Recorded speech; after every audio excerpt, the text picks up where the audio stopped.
Okay, so in the previous video, we looked at using a box plot to show some data, and from there we could work out Q1, 2, 3 values and certain other outliers. Another way of showing data is by using a cumulative frequency diagram, shown by this one here.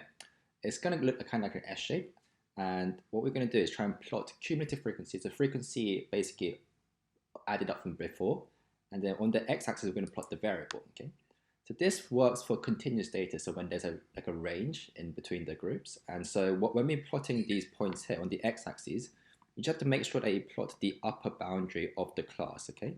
Because there's many different values, there's a range, there's many different x values, right? So make sure you plot the upper boundary, and then that way you can get this S shape here. Once plotted, now we can actually find certain values like Q1, 2, 3, and stuff like percentiles, okay? So we're going to look at how we do that later on. Okay, let's take a look at this one here. So we have a table which shows the length in centimeters of 70 earthworms, and they say draw a cumulative frequency diagram for this data.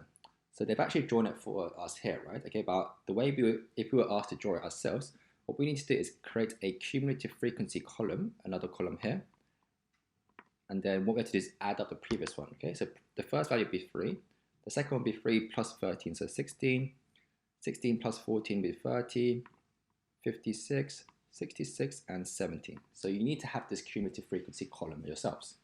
And that way you're going to plot is, the first value you're going to plot is 3, comma, remember it's the upper boundary, right? So in this case, the upper boundary is 6.5, 6.5. That's where your first plot is going to be. The next one will be 16, comma, 7.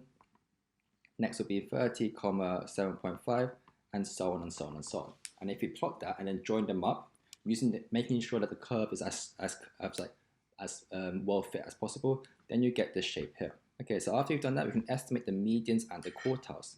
So remember, the median was basically the middle point, right? The middle value. So there's 50% of the data before and 50% of the data above. So the way we can work this out is, well, in total there were 70 earthworms, right?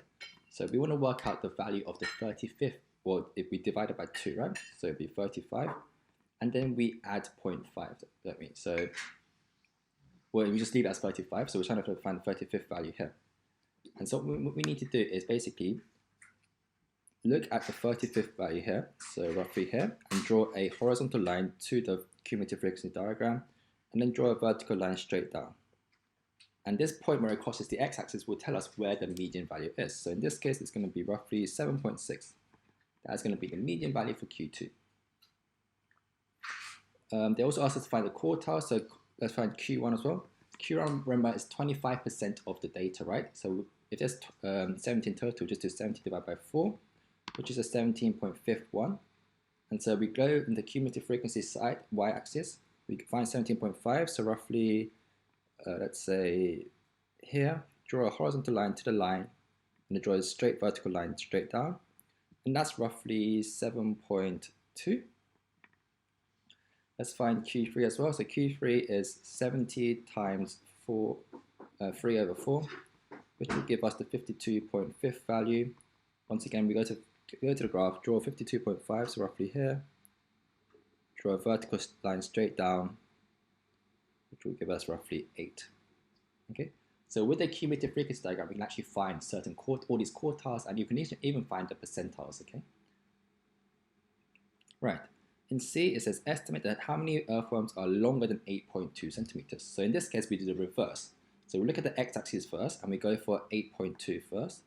So let's get rid of these.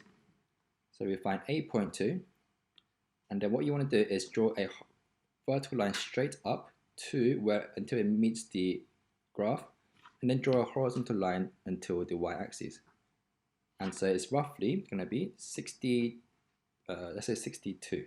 Okay, so that means they're asking now to find longer than 8.2, right? So basically, the 62nd earthworm is at 8.2 centimeters. So for longer than that, it'll just be above 62. So therefore, it would be 70 minus 62. So 8 earthworms would have a length longer than this 8.2 centimeters.